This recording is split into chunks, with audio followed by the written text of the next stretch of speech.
lors du dîner de remise des diplômes de mon fils, papa a remis aux enfants de ma sœur des ordinateurs portables flambant neufs, ainsi que 1500 € chacun. Quand mon fils a ouvert son enveloppe, elle était vide. Papa a eu un sourire narquois. Selon lui, il devrait avoir l'habitude de ne rien recevoir de cette famille. Maman est restée silencieuse, pendant que tout le monde riait. J'ai posé ma main sur l'épaule de mon fils, et je suis parti. Cette nuit-là, j'ai fait une chose à laquelle il ne s'attendait pas. Au matin, papa m'avait appelé 27 fois. Mon fils avait ouvert l'enveloppe à deux mains, de cette façon qu'il a d'ouvrir chaque chose avec précaution, comme s'il pouvait y avoir à l'intérieur quelque chose valant la peine d'être protégé. Il était assis au bout d'une longue table, dans un salon privé de chez Marronnet, le restaurant italien que mon père avait réservé pour le dîner de remise des diplômes. À 18 ans, 6 heures après avoir traversé l'estrade, son diplôme était encore dans le dossier que l'école lui avait remis. Autour de la table se trouvaient mon père Hugh, ma mère Vanessa, ma sœur Petra et son mari Denny, les deux enfants de Petra, mon oncle Rhett, ainsi que 3 autres parents qui avaient fait la route pour l'occasion.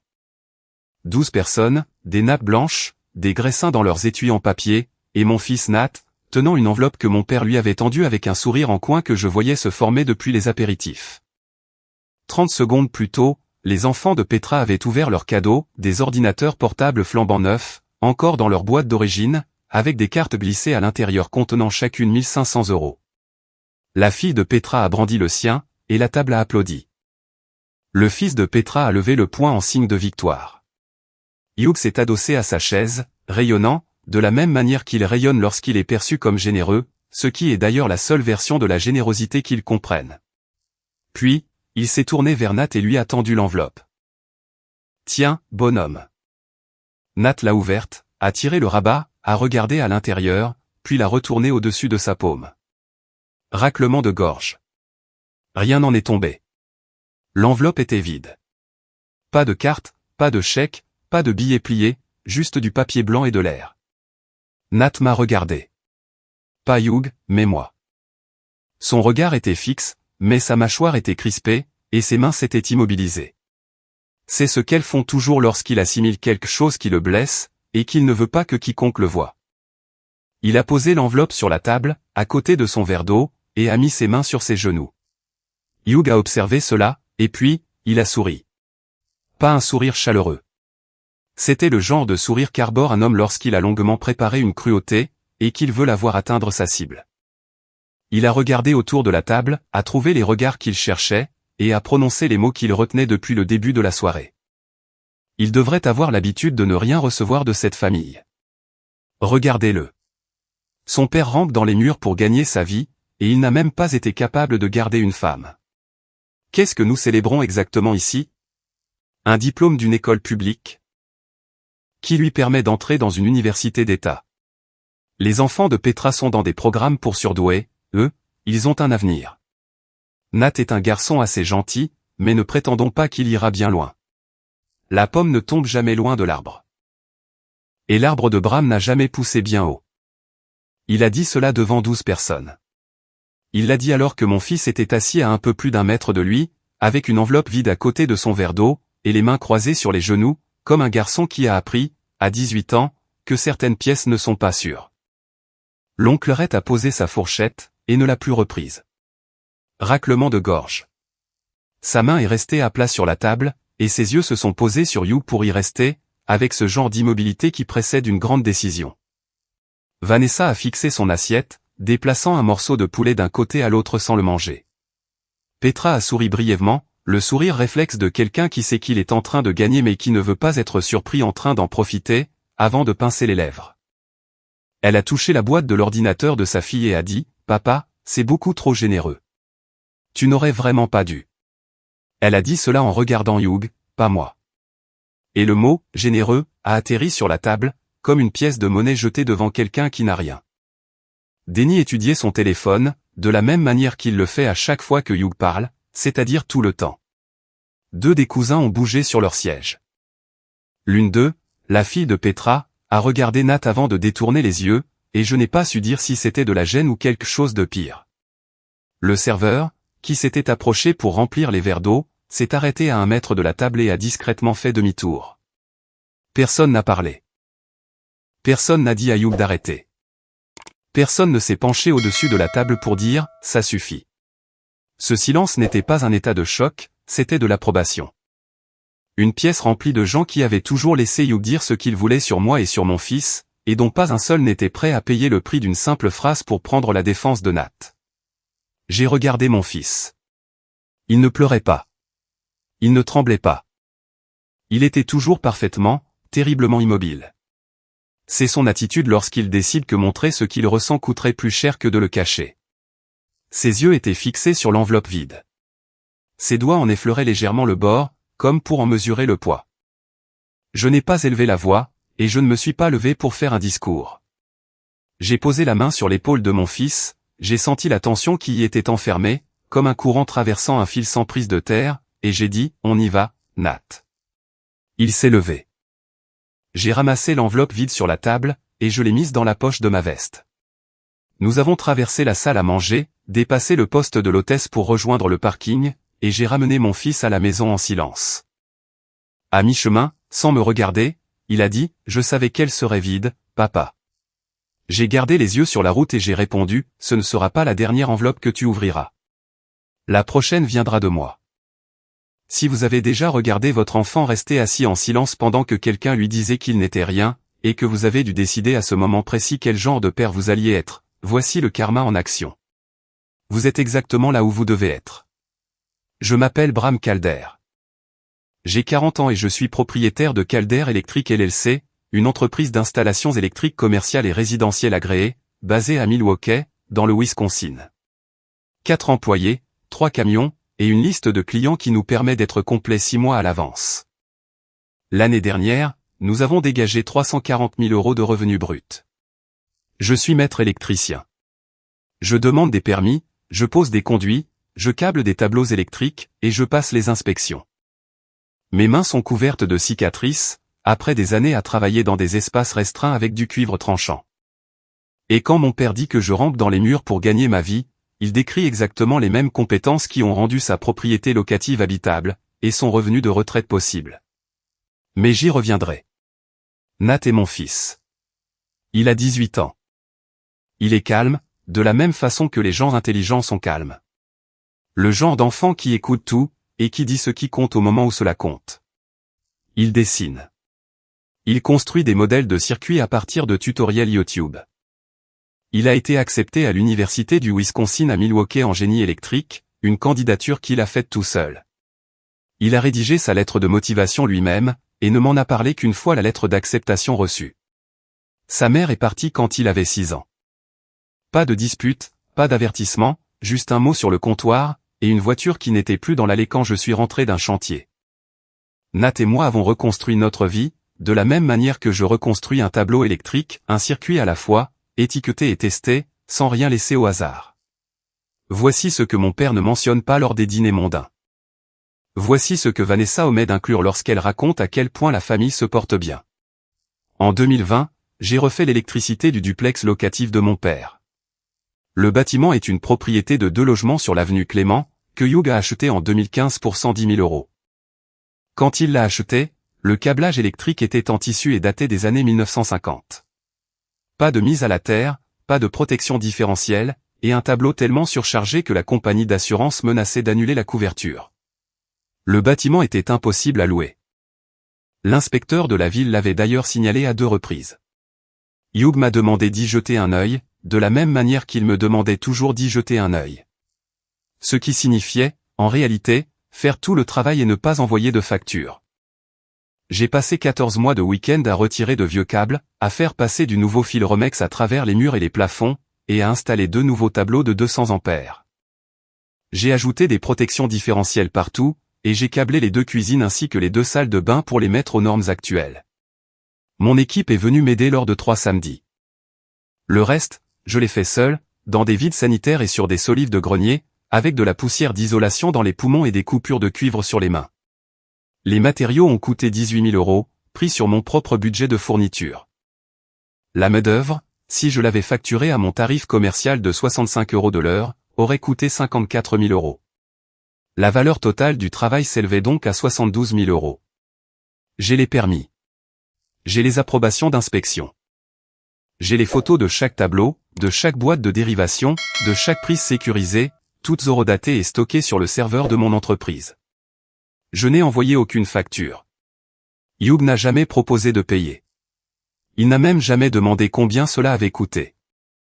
Lorsque l'inspecteur a validé les travaux et que le bâtiment a réussi l'inspection finale, Hugh a placé une annonce sur un site de location dans la semaine.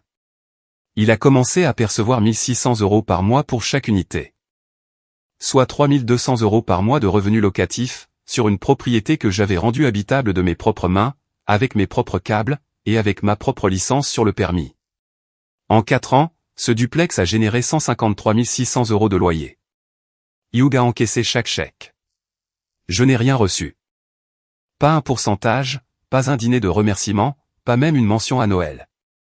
En janvier 2021, Hugh a eu besoin d'un prêt commercial pour refinancer le duplex, et rembourser le solde du prêt hypothécaire initial.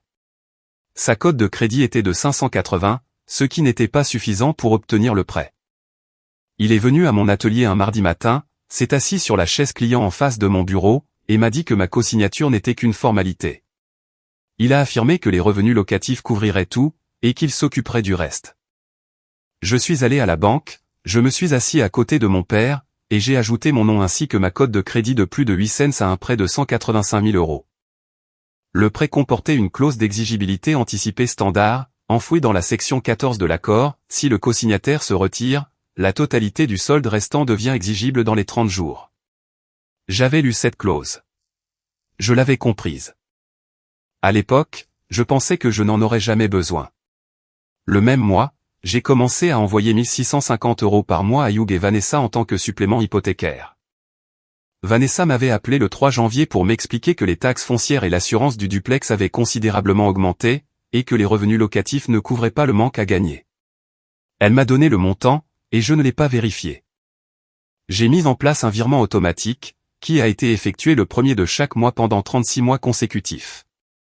1 650 € multipliés par 36 mois, 59 400 €. Pas une seule fois, l'un d'eux n'a dit merci. Pas une seule fois, Hugh ne l'a mentionné au cours d'un dîner. Pas une seule fois, Vanessa ne m'a envoyé de texto le 2 du mois pour dire que le dépôt était arrivé. L'argent entrait, et disparaissait. Ensuite, il y a eu la maison de Petra. En 2022, Petra et Denny ont acheté une maison coloniale de 4 chambres à Brookfield. 6 semaines après la signature, Petra m'a appelé pour me dire que l'électricité de la cuisine était très ancienne, et m'a demandé si je pouvais juste y jeter un œil. J'ai conduit jusque-là un samedi matin. Le tableau électrique était sous-dimensionné. Les circuits de la cuisine étaient partagés avec le salon, et l'éclairage sous les armoires avait été câblé par quelqu'un qui n'aurait jamais dû être autorisé à s'approcher d'une boîte de dérivation. J'ai effectué la mise à niveau complète sur 3 week-ends. Un nouveau tableau de 200 ampères, des circuits dédiés pour la cuisine, un éclairage LED sous les meubles, et des lignes spécifiques pour le réfrigérateur, le lave-vaisselle et la cuisinière. 28 000 € de main-d'œuvre et de matériaux. Gratuitement. Quand le voisin de Petra a complimenté la cuisine lors d'un dîner, Petra a souri et a dit « Nous avons trouvé un entrepreneur incroyable basé à Waukesha, il était très raisonnable. » Elle se tenait dans une cuisine que j'avais câblée, pendant que j'étais assis à sa table, mangeant des pâtes qu'elle avait achetées avec l'argent que ma mère avait détourné de mes suppléments hypothécaires. L'oncle Rhett est la seule personne de cette famille qui a toujours regardé mon travail, et l'a appelé par son nom. Il a 68 ans. C'est le frère aîné de Hugh, un électricien à la retraite qui m'a appris à dénuder des fils et à lire un schéma de circuit quand j'avais 11 ans. Il m'a donné ma première paire de pinces d'électricien, et m'a dit qu'elle durerait plus longtemps que n'importe quelle relation que je pourrais avoir. Il avait raison à propos des pinces. La semaine précédant le dîner de remise des diplômes, Rhett est venu à mon atelier et m'a regardé construire un tableau secondaire pour le nouveau restaurant d'un client. Il se tenait près de l'établi avec son café, sans dire grand-chose. C'est ce qu'il fait quand il pense à quelque chose de plus important que ce qu'il est en train de regarder. Au bout de 20 minutes, il a dit, « Ton père va ramener ce dîner à lui, Bram. Tu le sais. Je sais. Et tu vas t'asseoir là, et encaisser, parce que c'est ce que tu fais toujours. » J'ai regardé le tableau que j'étais en train de câbler. Des lignes de cuivre propres, allant exactement là où elles devaient aller. Des étiquettes au marqueur noir sur chaque disjoncteur.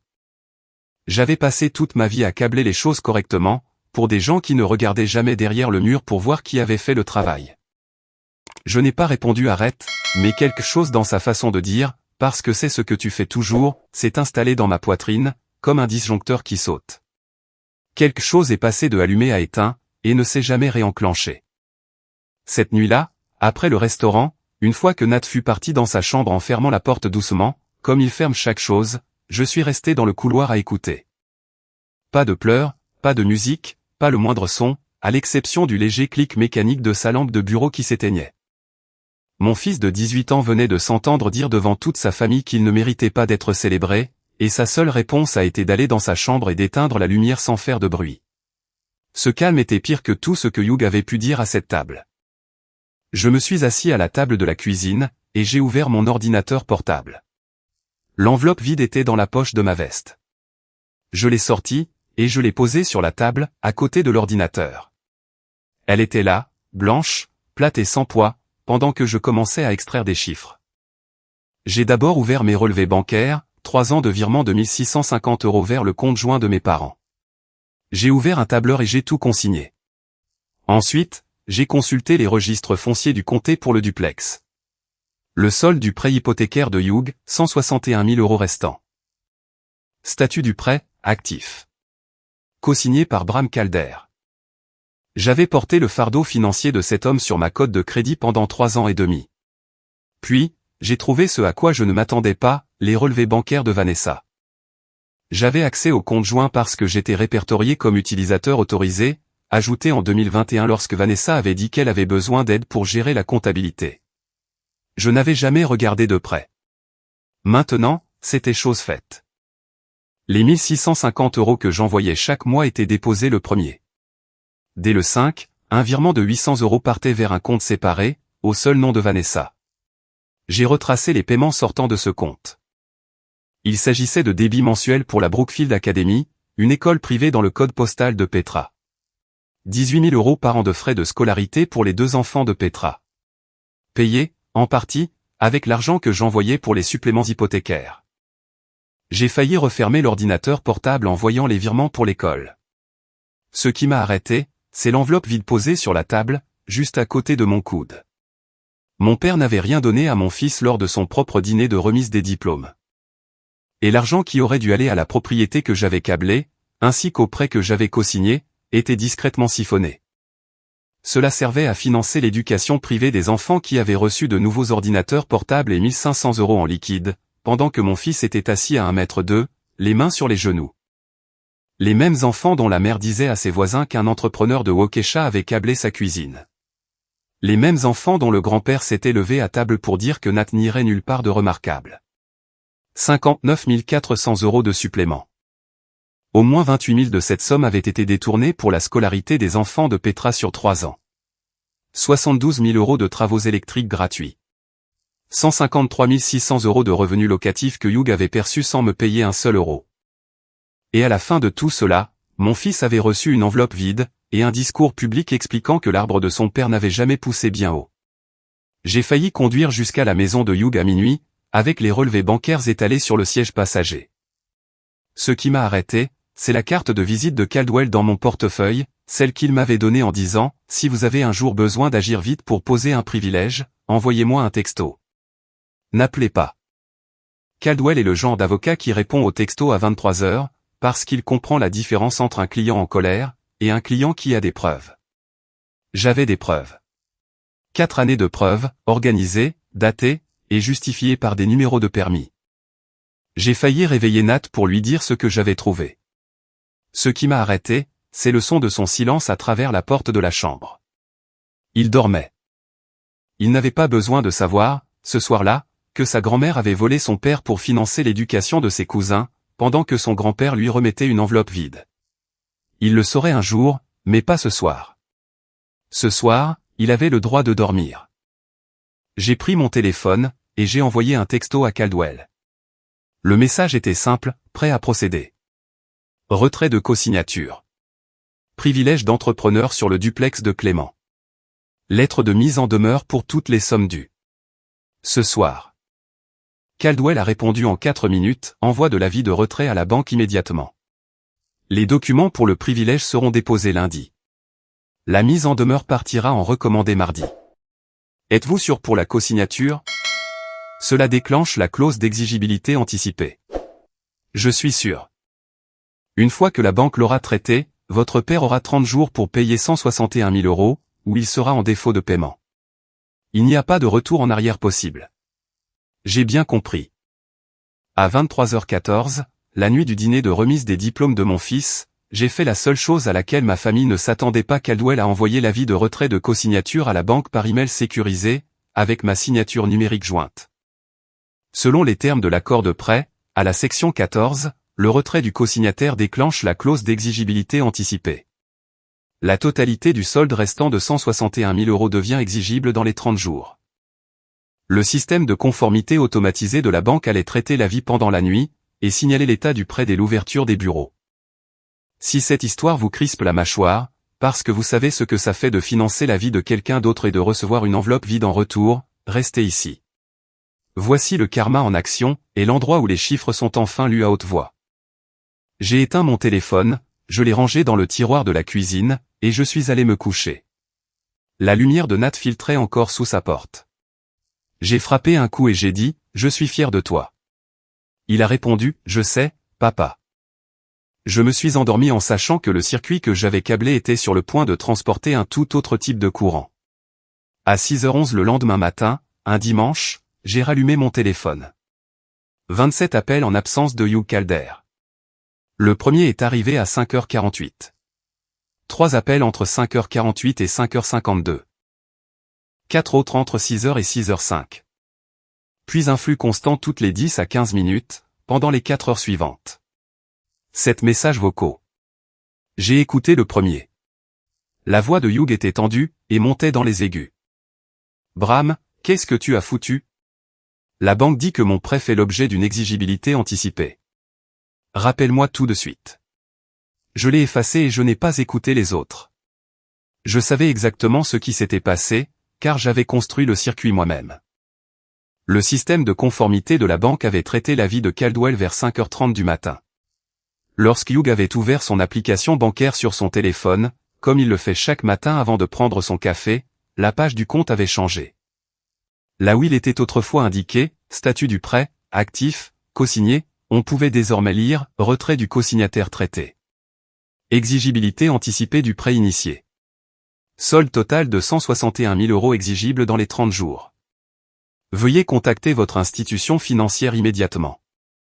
Hugh avait d'abord appelé la ligne automatisée de la banque, puis le numéro d'urgence pour les prêts, et enfin, il m'avait appelé. 27 fois. J'ai préparé des œufs brouillés à Nat ce matin-là, comme je le fais tous les dimanches, avec du cheddar et un peu de sauce piquante. Il était assis à la table de la cuisine en pyjama, silencieux, ne mentionnant ni le dîner, ni Hugh, ni l'enveloppe vide. Il a mangé lentement, en regardant par la fenêtre vers le parking en contrebas. Quand il a eu fini, je lui ai dit que j'avais quelque chose pour lui. Je suis allé dans le placard de ma chambre, et j'ai sorti l'ordinateur portable que j'avais acheté 2 semaines plus tôt. La semaine où j'avais décidé que, quoi qu'il se passe au dîner de remise des diplômes, mon fils allait avoir quelque chose à ouvrir qui aurait du poids. Pas un modèle reconditionné, pas un appareil hérité d'un cousin.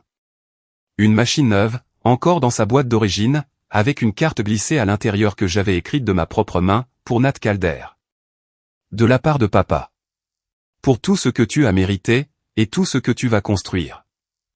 Il l'a ouverte à la table de la cuisine, sur la même chaise où il s'était assis 12 heures plus tôt pour regarder une enveloppe vide. Il a sorti l'ordinateur, l'a posé sur la table, puis a trouvé la carte. Il l'a lu 2 fois. Il m'a regardé, les yeux brillants, et a dit, « Tu n'étais pas obligé de faire ça, papa. Personne n'était obligé de rien, Nat. Ton grand-père a choisi de ne rien te donner. Moi, j'ai choisi ceci. C'est la différence entre ce qu'une famille te doit, et ce qu'un père t'offre. » Il a posé la carte sur la table, à côté de l'ordinateur, et a appuyé sa paume à plat dessus. De la même manière que j'appuie ma paume sur un tableau électrique terminé avant de fermer le couvercle, pour tester si ça tient. Ça tenait. Dès le lundi matin, le monde de Hugh avait changé de forme. Il a débarqué à mon atelier à 7h15. J'étais à mon établi, en train de câbler un tableau secondaire pour la construction d'un restaurant, celui-là même sur lequel je travaillais la semaine où Rhett était passé. La porte de l'entrepôt était ouverte. Il est entré sans frapper, parce que Hugh est toujours entré dans mes espaces comme si la clé lui revenait de droit, comme si les portes n'existaient que pour les autres. Il avait l'air plus petit que dans mon souvenir d'il y a 2 nuits. Son visage avait la couleur du plâtre, pâle et crayeux, et ses yeux avaient le regard fuyant d'un homme qui n'a pas dormi. Il tenait son téléphone d'une main, et un relevé bancaire imprimé de l'autre, le papier déjà froissé à force d'avoir été plié et déplié. Il s'est arrêté à 1 mètre de mon établi et a dit « Qu'est-ce que tu as fait ?» J'ai posé ma pince à dénuder. J'ai retiré ma cosignature de ton prêt. Tu ne peux pas faire ça. Ce prêt est le mien. Tu es juste un nom dessus. La cosignature est à moi. Mon nom, ma cote de crédit, ma responsabilité. La section 14 de l'accord me donne le droit de me retirer à tout moment. Je l'ai exercé. La banque dit que je dois 161 000 € dans 30 jours. 30 jours. Bram, tu vas me détruire à cause d'un dîner. Tu as remis à mon fils une enveloppe vide à son dîner de remise des diplômes. Tu as dit à 12 personnes qu'il avait l'habitude de ne rien recevoir. Tu as dit que l'arbre de son père n'avait jamais poussé bien haut. Tu as dit ça alors qu'il était assis juste là. La main de Hugh s'est agitée. Je faisais une remarque. C'est mal sorti. Tu sais comment je suis lors des dîners. Je sais exactement comment tu es. Je le sais depuis 40 ans. Je me suis levé de l'établi. Ma voix était posée. J'ai ouvert le dossier de preuve et je l'ai tourné vers lui. 72 000 € de travaux électriques sur ton duplex. 14 mois de week-end. Chaque câble, tableau et prise porte mon numéro de licence sur le permis. Gratuit. 59 400 € de suppléments hypothécaires sur 3 ans. Gratuit. 28 000 € de câblage pour la maison de Petra. Qui a dit à ses voisins que ça avait été fait par un entrepreneur de Waukesha? Gratuit. 153 600 € de revenus locatifs que tu as perçus sur un bâtiment que j'ai rendu habitable. 0 en retour. Et maman qui détourne 800 € par mois de mes suppléments pour payer l'école privée des enfants de Petra. Les ordinateurs portables. Papa, les 1500 € dans chaque enveloppe. Cet argent venait de moi, transité par maman, pour aller aux enfants de Petra, pendant que toi, tu donnais à Nat un morceau de papier vide. Le visage de Hugh a changé. Ce sont des contributions familiales. Bram, tu as fait ce travail parce que tu le voulais. J'ai fait ce travail parce que tu me l'as demandé, et que je pensais que ça comptait. Voici ce qui compte maintenant. J'ai tourné la première page. Le dépôt du privilège d'entrepreneur. Cela grève la propriété de Clément. Tu ne peux pas vendre, refinancer, ou emprunter dessus jusqu'à ce que le privilège soit résolu. Tu mets un privilège sur mon bâtiment? Mes câbles sont dans chaque mur. Ma licence est sur chaque permis. Le travail n'a jamais été payé. Ce privilège est mon droit légal. Deuxième page. Les transferts de suppléments hypothécaires. 59 400 €. Il s'agit d'une mise en demeure pour une restitution complète. Cet argent était un cadeau. Tu l'as envoyé de ton plein gré. Je l'ai envoyé pour l'hypothèque. Maman l'a détourné pour la scolarité de Petra. Ce n'est pas un cadeau. C'est de la fraude. Troisième page. Les relevés bancaires de Vanessa. 800 € par mois détournés vers la Brookfield Academy. Pendant 3 ans. Les ordinateurs portables du dîner provenaient de mes suppléments. Papa. L'enveloppe vide de Nat a été achetée avec l'argent de son propre père. La main de Hugh s'est posée sur le bord de l'établi. Ses doigts se sont agrippés au contreplaqué, ses jointures ont blanchi, puis se sont relâchées. Sa respiration s'est faite courte, la bouche entr'ouverte, la poitrine se soulevant à peine. Il a regardé le privilège, puis les relevés bancaires, puis moi. La feuille imprimée dans son autre main s'est lentement froissée à l'intérieur d'un poing qui se fermait sans sa permission. Une veine a palpité sur sa tempe. Son pied gauche a reculé d'un demi-pas, comme un homme qui sent le sol se dérober sous lui. Tu m'as traité de bricoleur qui rampe dans les murs. Papa, les murs dans lesquels je rampe soutiennent ton duplex. Chaque circuit de ce bâtiment fonctionne parce que j'ai tiré les câbles. Le bricoleur a bâti ta retraite. Le bricoleur a payé ton hypothèque. Le bricoleur a câblé la cuisine de Petra, pendant qu'elle disait à ses voisins que c'était quelqu'un d'autre. Tout ce que possède cette famille a été construit par le fils à qui tu as donné une enveloppe vide. Hugh a tenté de se reprendre. On peut s'arranger. Assieds-toi. Laisse-moi appeler la banque avec toi. On peut t'expliquer la situation et restructurer le prêt. La banque ne restructure pas en fonction des sentiments blessés, papa. Elle restructure en fonction des codes de crédit. La mienne était de 820. La tienne de 580. C'est pour ça que tu avais besoin de moi, et c'est pour ça que ça fonctionne. Tu vas ruiner ton propre père pour une blague lors d'un dîner. Pour une enveloppe. L'enveloppe n'était pas une blague pour mon fils.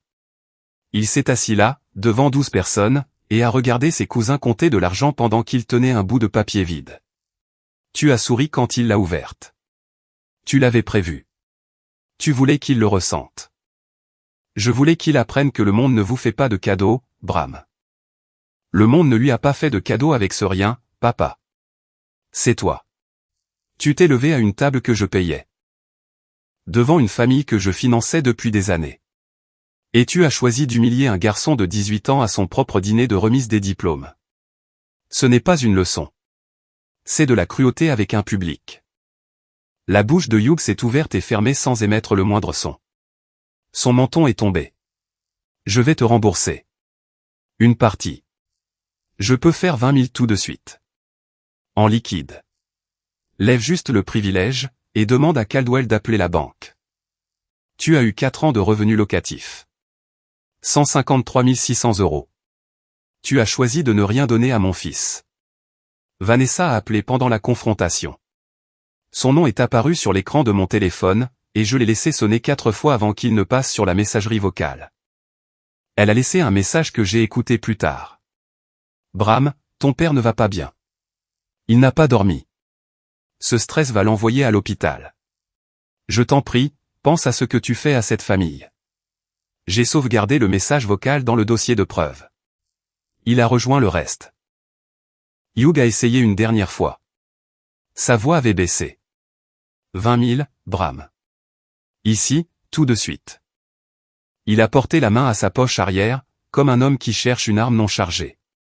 J'ai pris l'enveloppe vide dans le dossier, la même que celle du dîner.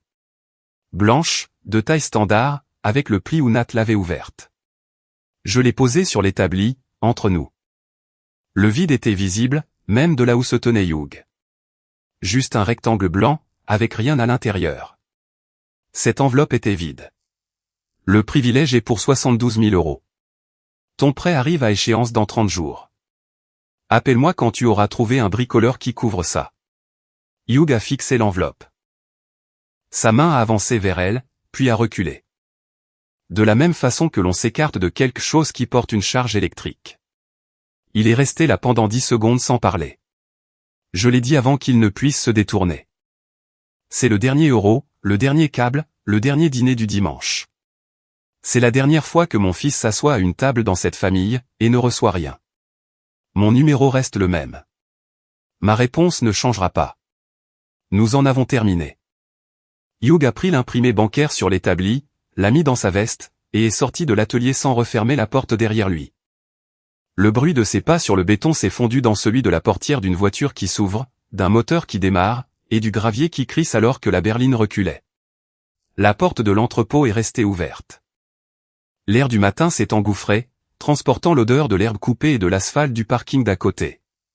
J'ai repris ma pince à dénuder, et je suis retourné au tableau secondaire. Le cuivre était toujours propre. Les étiquettes étaient toujours droites. Le travail était toujours bon. Il l'est toujours. Quelque part à travers Milwaukee, mon père rentrait chez lui en voiture, avec un document froissé et aucun plan de secours. J'étais debout dans un atelier qui m'appartenait, en train de câbler un tableau pour un client qui paierait à temps. Et l'enveloppe vide sur mon établi était la dernière chose que j'avais donnée à mon père. C'était exactement ce qu'il avait donné à mon fils. Le privilège d'entrepreneur a été déposé auprès du comté le lundi après-midi. 72 000 € contre le duplex de l'avenue Clément, justifié par 4 années de registre de permis, de rapport d'inspection, et de ma licence de maître électricien. Le privilège est apparu sur le titre de propriété dans les 72 heures. Le duplex ne pouvait plus être vendu, refinancé ou utilisé comme garantie, tant que ce privilège n'était pas levé. La lettre de mise en demeure est arrivée à la maison de Hugh et Vanessa par courrier recommandé le mardi. 131 400 €, 72 000 € pour les travaux électriques, plus 59 400 € de suppléments hypothécaires. 30 jours pour répondre. Vanessa a signé pour l'enveloppe à la porte d'entrée, vêtue du même chemisier qu'elle portait au dîner de remise des diplômes. Elle a lu la première page debout sur le porche, puis s'est assise sur la marche supérieure. L'avis d'exigibilité anticipée de la banque donnait à Hugh 30 jours pour payer le solde restant de 161 000 € du prêt, sous peine d'une procédure de défaut de paiement. Sans ma co-signature, il ne pouvait pas refinancer. Avec le privilège sur la propriété, il ne pouvait pas vendre. Ses revenus locatifs de 3 200 € par mois ne pouvaient pas couvrir un paiement forfaitaire de 161 000 €. Il était enfermé dans une boîte que j'avais construite, avec les mêmes mains dont il avait dit, devant une salle pleine de gens, qu'elle ne valait pas la peine d'être célébrée. Petra a reçu une lettre de mise en demeure distincte pour 28 000 €, couvrant les travaux électriques de sa maison à Brookfield.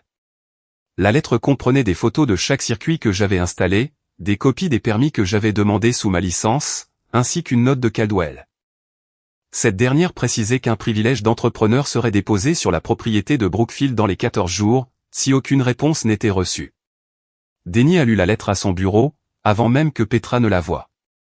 Il l'a appelé depuis son poste et lui a dit « Savais-tu que ton frère avait câblé toute notre cuisine gratuitement, et que ta mère payait les frais de scolarité de nos enfants avec l'argent de son hypothèque ?» Petra a répondu qu'il avait offert de faire la cuisine. Que c'était son choix. 28 000 €, ce n'est pas un choix, Petra. C'est un contrat. Et l'argent de l'école, ta mère le prenait sur les paiements de Bram. Est-ce vrai? Maman a dit que c'était de l'argent en plus qui n'était pas utilisé. De l'argent en plus venant du frère qui a reçu une enveloppe vide, pendant que nos enfants recevaient des ordinateurs portables et 1 500 € chacun, payés avec son argent. C'est ça que tu es en train de me dire.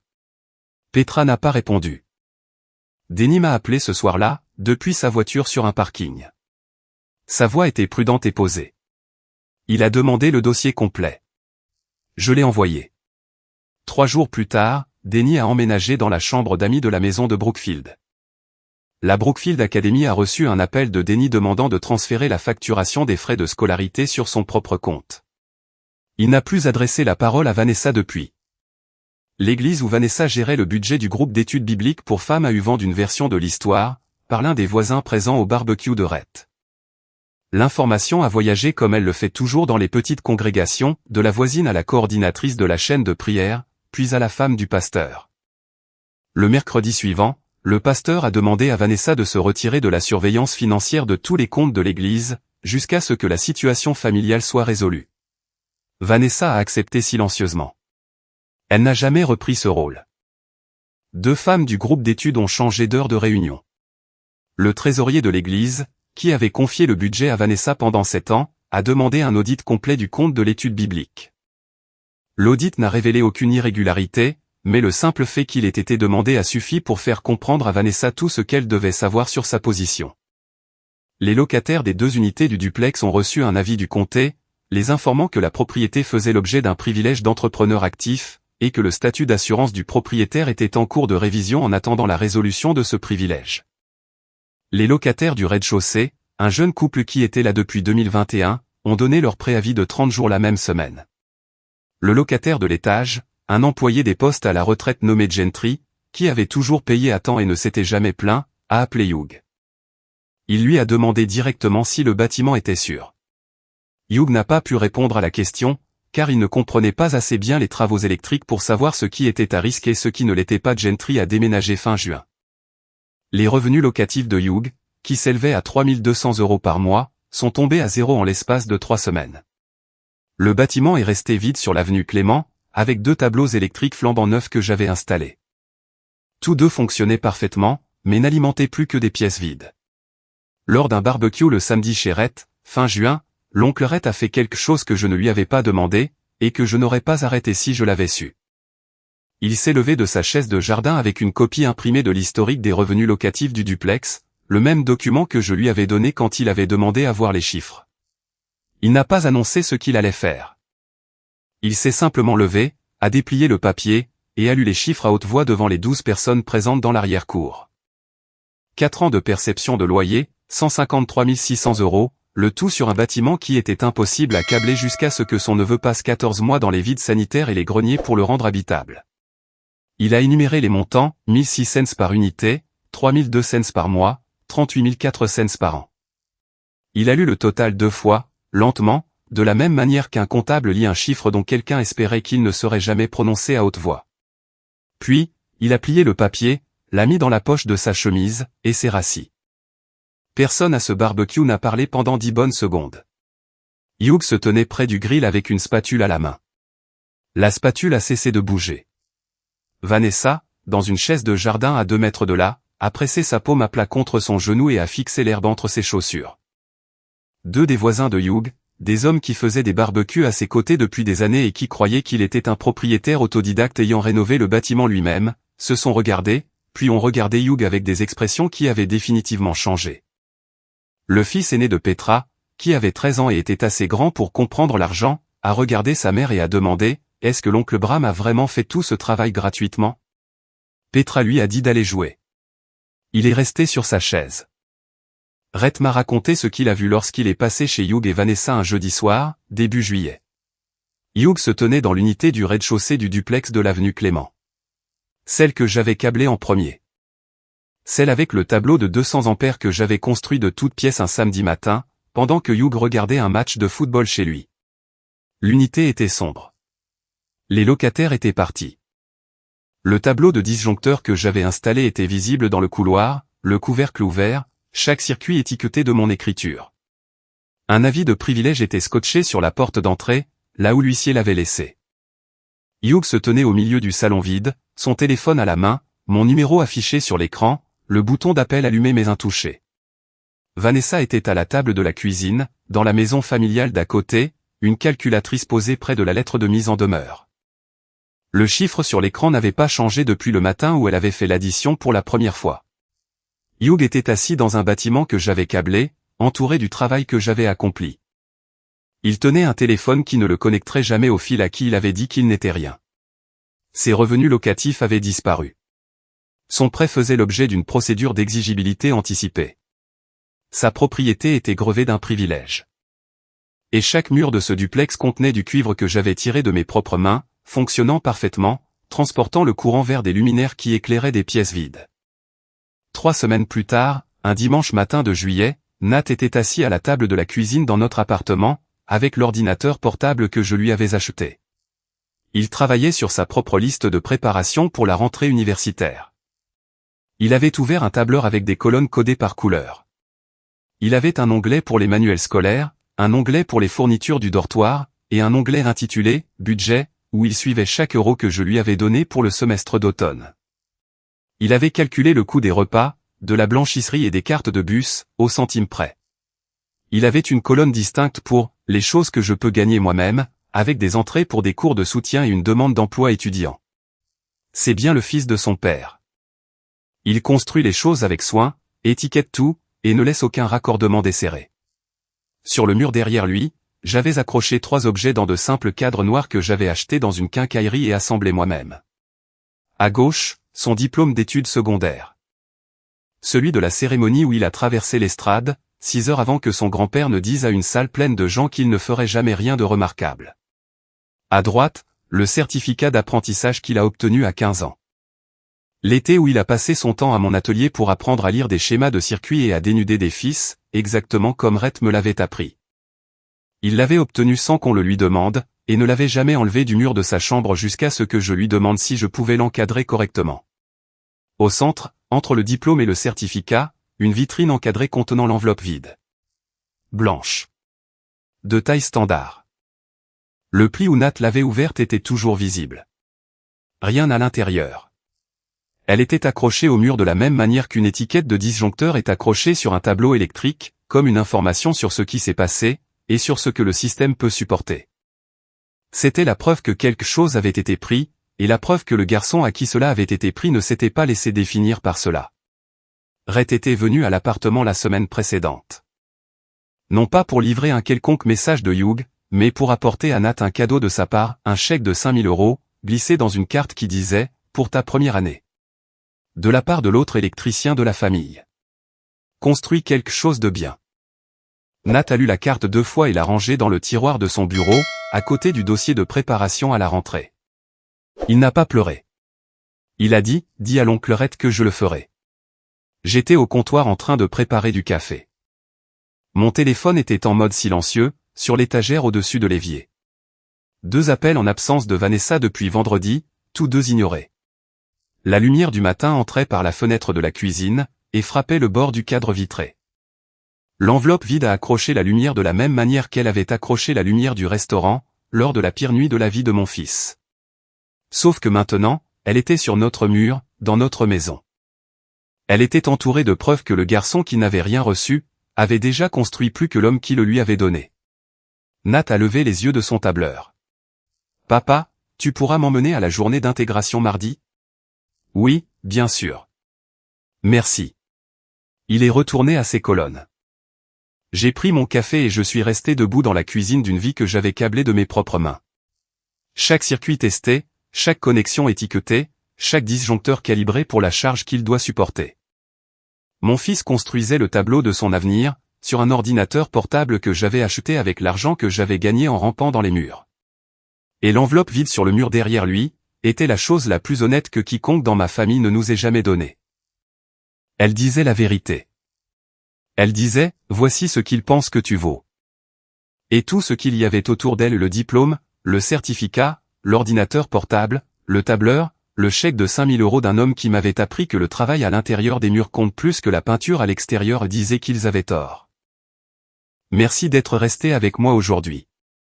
Si cette histoire vous a rappelé que ce que votre famille vous donne n'est pas la même chose que ce que vous valez, abonnez-vous à Le Coin Reddit et partagez ceci avec quelqu'un qui a besoin de l'entendre. On se retrouve dans la prochaine vidéo.